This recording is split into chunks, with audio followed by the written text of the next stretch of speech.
नमस्कार दोस्तों, मैं राजकुमार मौर्य। असम विधानसभा चुनाव की वोटिंग समाप्त होने के बाद अलग अलग सर्वे एजेंसियों के एग्जिट पोल, ओपिनियन पोल निकलकर सामने आ रहे हैं। इस वीडियो में आप सभी साथियों को एक ऐसा एग्जिट पोल दिखाने जा रहे हैं जिसमें बताया जा रहा है कि कांग्रेस की सरकार असम में बनने जा रही है। आपको क्या लगता है, कांग्रेस की सरकार वाकई में बनेगी कि हेमंता बिस्व शर्मा एक बार फिर वापसी करेंगे? दोस्तों, इस वीडियो में आप लोगों को मैं दिखाने जा रहा हूं। आप लोगों से अपील है कि आप लोग अपनी राय को कमेंट करिए। यहां पर दोस्तों, जो असम में चुनाव हुआ है, एक तरफ बीजेपी का गठबंधन था, एक तरफ कांग्रेस का गठबंधन। बीजेपी के गठबंधन ने कुल मिलाकर के 126 सीटों पर चुनाव लड़ा, जिनमें से बीजेपी अकेले 90 सीटों पर लड़ी। और वहीं पर कांग्रेस के गठबंधन ने 126 सीटों पर चुनाव लड़ा और कांग्रेस अकेले ने 99 सीटों पर चुनाव लड़ा है। यानी कि बीजेपी की तुलना में ज्यादा सीटों पर चुनाव लड़ा है कांग्रेस ने। और आपको मैं बता दूं, जब पिछली बार 2021 में चुनाव हुआ था तो 3 चरण में हुआ था, अब की बार 1 चरण में हुआ। और आपको बता दूं, पिछली बार 2% का अंतर था कांग्रेस गठबंधन और बीजेपी गठबंधन के वोटों में। तो क्या अब की बार 2% कांग्रेस पाट पाएगी?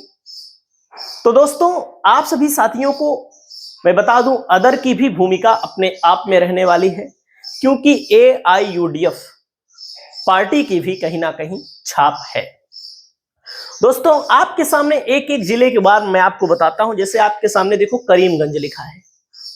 5 सीटों में यहां बीजेपी बहुत आगे है, कांग्रेस यहां केवल 1 सीट जीत रही है।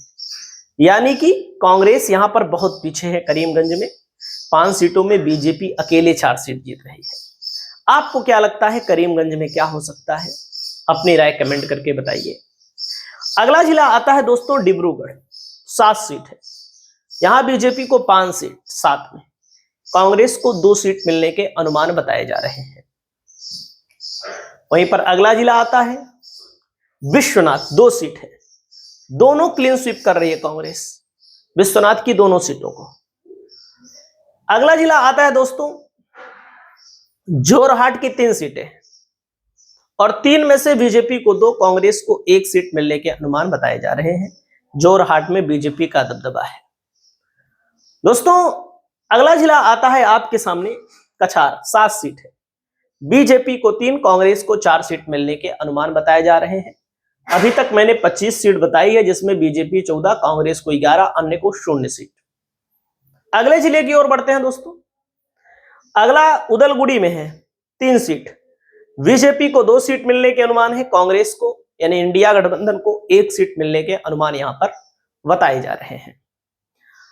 अगला जिला आता है कामरूप ग्रामीण। 6 सीट है, बीजेपी गठबंधन एनडीए को 1, कांग्रेस यहां पर बीजेपी पर भारी पड़ती हुई दिख रही है, अन्य को भी 1 सीट मिलने के अनुमान यहां पर बताए जा रहे हैं। देख सकते हैं आपके सामने, अभी तक 34 सीटों में 17 बीजेपी को, 16 कांग्रेस को, 1 अन्य को यहां पर मामला पहुंचा हुआ है दोस्तों। अगला नंबर आता है कामरूप महानगर में। 4 सीट है, बीजेपी को 3, कांग्रेस को 1 सीट मिलने के अनुमान है। कामरूप महानगर में बीजेपी का पलड़ा भारी है, बीजेपी आगे है।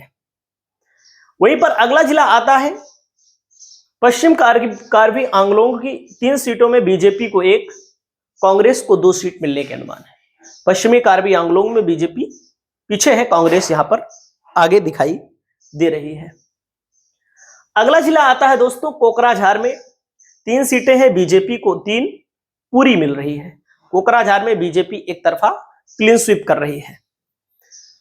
अगला जिला है दोस्तों गोलाघाट में। 5 सीटें हैं, बीजेपी को 1 सीट मिलने के अनुमान है, कांग्रेस को 4 सीट मिलने के अनुमान है। यानी कि कांग्रेस यहां पर 4 सीटों पर लीड करती हुई दिखाई दे रही है। अनुमान है, एग्जिट पोल है दोस्तों। और अगला जिला आता है आप सभी साथियों के सामने। अगले जिले की ओर बढ़ेंगे तो गोलपाड़ा में 3 विधानसभा की सीटें हैं, कांग्रेस को 2, बीजेपी को 1 सीट मिलने के अनुमान यहां पर बताए जा रहे हैं। अगला जिला आता है चराई देव दो सीट है, दोनों यहां पर कांग्रेस के खाते में जा रही है, यानी कि कांग्रेस के खाते में 2 सीट, 54 में बीजेपी 26, कांग्रेस 27, मतलब कि कांग्रेस ने बीजेपी को 1 सीट से पीछे छोड़ दिया है। अगले जिले की ओर बढ़ते हैं। तिनसुकिया में 5 सीट है, बीजेपी को 1, कांग्रेस को 3, अन्य को 1। तिनसुकिया में अन्य का मतलब है AIUDF, और यहां पर दोस्तों पिछली बार का आंकड़ा अगर आप देखेंगे तो अन्य में केवल 1 सीट आई थी पूरे असम में। 125 सीट बीजेपी गठबंधन और कांग्रेस गठबंधन ने जीता था, जिसमें बीजेपी गठबंधन को कितनी सीट मिली थी, जिसमें से बीजेपी गठबंधन को 75 और कांग्रेस गठबंधन को 50। दोस्तों अगला नंबर आता है चिरांग में 2 सीट है, दोनों बीजेपी जीत रही है, बीजेपी यहां पर आगे है चिरांग में। अगला जिला आता है दोस्तों दक्षिण सलमारा मनकाचार, यहां पर 2 सीट है, एक कांग्रेस और एक बीजेपी, बराबर की लड़ाई यहां पर। और अगले जिले की ओर बढ़ते हैं। दरांग में 4 सीट है, बीजेपी को 1, कांग्रेस को 2 और अन्य को भी यहां पर 1 सीट AIUDF को मिल रही है। AIUDF का अपना बहुत बड़ा जंक है, क्षेत्रीय पार्टी है। धुबरी में दोस्तों 5 सीट है, 5 में बीजेपी को 1, कांग्रेस को 4 सीट। कांग्रेस धुबरी में आगे है बीजेपी की तुलना में। अगला जिला आता है दोस्तों दीमा हसाओ, 1 सीट है, कांग्रेस यहां पर दीमा हसाओ में आगे है, बीजेपी यहां पर पीछे है। अगला जिला है धेमाजी में 2 सीट है, बीजेपी को 1, कांग्रेस को 1 सीट मिलने के अनुमान यहां पर बताए जा रहे हैं। अगला जिला है दोस्तों नगांव में 8 सीट है, बीजेपी को 3, कांग्रेस को 5 सीट मिलने के अनुमान है, कांग्रेस 5 सीटों पर आगे है, इंडिया गठबंधन। अगला जिला है दोस्तों नलवाड़ी में 3 सीट है, 3 में से बीजेपी को 0, कांग्रेस को 3 की तीनों सीटें मिलती हुई दिखाई दे रही हैं, कांग्रेस यहां पर आगे है। अगला जिला आता है दक्षिण कार्बी आंगलों की 2 सीटें हैं, बीजेपी को 1, कांग्रेस को 1 सीट मिलेगी, बराबर दक्षिण कार्बी आंगलों में बराबर की लड़ाई, ना तो बीजेपी आगे है ना तो कांग्रेस आगे है।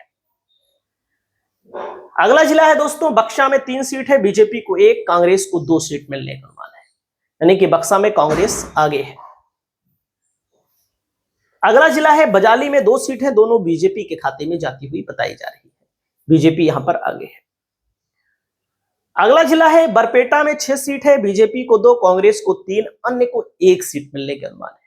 बरपेटा में दोस्तों देख सकते हैं सब आपके सामने है, अभी तक आंकड़ा जो पहुंचा है 126 में 99 सीटों पर गिनती हो चुकी है, मतलब कि अनुमान बीजेपी को 42, कांग्रेस को 53, अन्य को 4 सीट मिलने के अनुमान यहां पर बताए गए हैं। अगला जिला आता है बगईगांव में दोस्तों 3 सीट है, 3 में 1 सीट बीजेपी को, 2 सीट कांग्रेस को मिलता हुआ बताया जा रहा है। अगला जिला है दोस्तों माजुली, 1 सीट है, 1 माजुली की सीट को कांग्रेस यहां कुछ नहीं कर पा रही है, बीजेपी यहां पर आगे।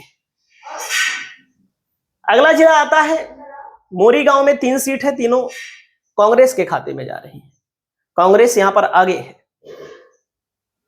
अगला जिला है लखीमपुर में 4 सीट है, बीजेपी को 1, कांग्रेस को 3 सीट मिल रही है, कांग्रेस यहां पर भी आगे है, बीजेपी का खाता खुल रहा है लखीमपुर में। अगला जिला है दोस्तों सोनीतपुर में 6 सीटें हैं, बीजेपी को 4, कांग्रेस को 2 सीट मिलने के अनुमान है, बीजेपी को 4, कांग्रेस को 2 सीट मिलने के अनुमान बताए जा रहे हैं। अगला जिला है हैलाकांडी में 2 सीट है, बीजेपी को 0, कांग्रेस को 2 सीट, हैलाकांडी में कांग्रेस इंडिया गठबंधन को 2 सीट मिलने की संभावना है। अगला नंबर है शिवसागर की 4 सीटों में से बीजेपी को 1, कांग्रेस को 2 सीट, शिवसागर की 4 सीटों में से बीजेपी को 1, कांग्रेस को 2 सीट मिलने के अनुमान है। अगला जिला आता है होजाई में 3 सीट है, बीजेपी को 1, कांग्रेस को 2, होजाई में बीजेपी को 1 सीट, कांग्रेस को 2 सीट मिलने के अनुमान है। अगला नंबर आता है दोस्तों आपके सामने टोटल 126 में बीजेपी को 51, बीजेपी 75 पिछली बार थी, 75 बीजेपी और उसके गठबंधन को मिला करके, अब की बार बीजेपी को कितना, मात्र 51 सीट। कांग्रेस 50 से 70 प्लस 20 सीटों का फायदा दिख रहा है, अन्य को 5 सीटें। और अगर ये परिणाम आता है तो कांग्रेस की सरकार बनने की पूरी उम्मीद है। और मैं आपको बता दूं, पिछली बार 2% का जो वोट का अंतर था, उसी को पाटने के लिए पवन खेड़ा ने हेमंता विश्व शर्मा की पोल खोली, जो कि हेमंता विश्व शर्मा अपने आप को हिंदू हृदय सम्राट कहते हैं, हिंदुत्व के मुद्दे को आगे बढ़ाते हैं और हिंदू और मुसलमान के बीच बड़ी खाई पैदा करते हैं। उसको लेकर के 3 विदेशी पासपोर्ट, मुस्लिम देशों के पासपोर्ट, विदेशों में कंपनियों को लेकर के पवन खेड़ा ने जो आरोप लगाए, उस पर एफआईआर भी दर्ज हुई, उनके ऊपर उनको गिरफ्तार करने की बारी आई, लेकिन उनको गिरफ्तार नहीं कर पाए। पवन खेड़ा बहुत बड़े खिलाड़ी हैं और आप सभी साथियों को मैं बता दूं कि पवन खेड़ा कोई आसानी से ऐसी बात नहीं बोलते बिना सबूत के। पवन खेड़ा के अंदर एक क्वालिटी है। तो कांग्रेस को यहां पर बढ़त बताया जा रहा है। क्या वाकई में जब पेटी खुलेगी बक्सा खुलेगा, यानी कि जब ईवीएम की गिनती शुरू होगी तो कांग्रेस क्या वाकई में आगे रहेगी कि बीजेपी कोई बड़ा खेल कर देगी? क्योंकि बीजेपी की पूरी कोशिश है असम, बाकी बीजेपी के लिए अन्य राज्यों में चांस कम है। अब जैसे तमिलनाडु में बीजेपी शून्य है, आप सब जान रहे हैं, और बंगाल में भी बीजेपी का ज्यादा कुछ होना नहीं है। जब से वो वायरल हो गया है, उनका वीडियो वायरल हो गया है जिसमें 1000 करोड़ की डीलिंग की बात हो रही है। उसके अलावा आप तमिलनाडु जाइए, असम जाइए, पुडुचेरी जाइए, यहाँ पर बीजेपी के लिए ज्यादा कुछ है नहीं। तो सबसे ज्यादा चांस असम में ही है। 5 राज्यों में चुनाव हो रहे हैं, 4 राज्यों में बीजेपी के लिए कुछ नहीं है, केवल असम में ही है। अगर असम में बीजेपी को झटका लगेगा तो बीजेपी के लिए बहुत बुरी खबर होगी।